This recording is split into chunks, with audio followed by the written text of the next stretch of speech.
ចាអាជីវកម្ម SME របស់យើងហ្នឹងបានសួរគូហេងថាក្នុងស្ថានភាពបច្ចុប្បន្ននេះតើអាជីវកម្មរបស់យើងហ្នឹងតើធ្វើម៉េចដើម្បីឲ្យវាមាននិរន្តរភាព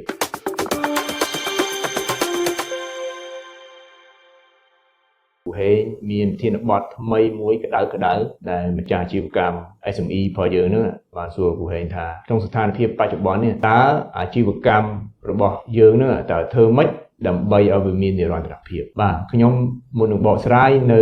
សំណួរនេះគឺជាសំណួរដែលមានគេហៅថា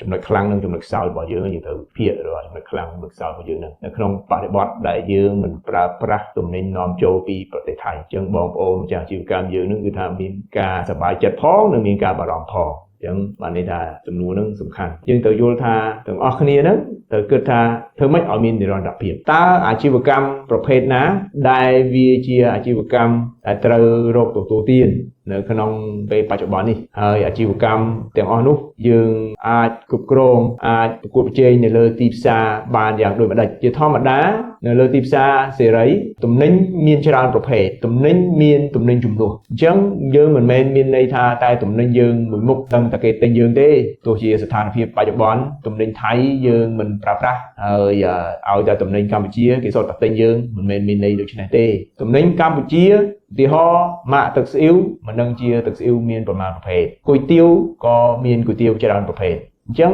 វាអាចមានផលិតនៅក្នុងស្រុកវាអាចមាននាំចូលពីប្រទេសផ្សេងៗដូចជាប្រទេសវៀតណាមប្រទេសចិនឬក៏ប្រទេសជប៉ុនឬមួយក៏ពីកូរ៉េអីចឹងយើងមានច្រើនប្រភេទខ្ញុំឧទាហរណ៍ដូចទឹកដោះគោឆៅអញ្ចឹងទឹកដោះគោឆៅយើងហ្នឹងក៏មានច្រើនប្រភេទដែរយើងផលិតក្នុងស្រុកក៏មានយើងនាំចូលមកក៏មានដែរពងមាន់ទឹកត្រី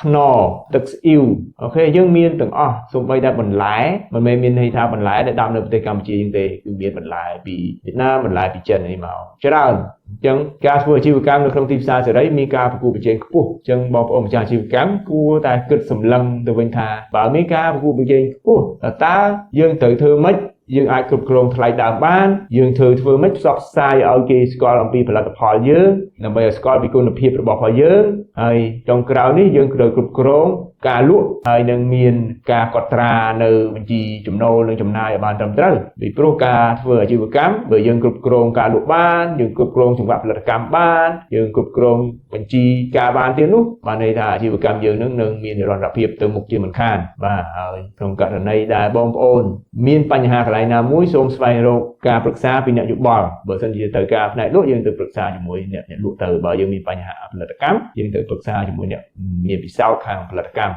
បើមានបញ្ហាខាងបញ្ជីស្នាមពន្ធដារអីហ្នឹងអាចប្រឹក្សាជាមួយខ្ញុំក៏បានដែរបាទអញ្ចឹងជាចុងក្រោយសូមលើកទឹកចិត្តបងប្អូនដែលធ្វើអាជីវកម្មមានការឆ្លាតវៃនោះគឺយើងលែងធ្វើអាជីវកម្មតាមបែបបុរាណទៀតហើយយើងត្រូវធ្វើអាជីវកម្មតាមបែបគំនិតទំនើបវិញដូចខ្ញុំរៀបរាប់ខាងដើមបាទសូមអរគុណបាទ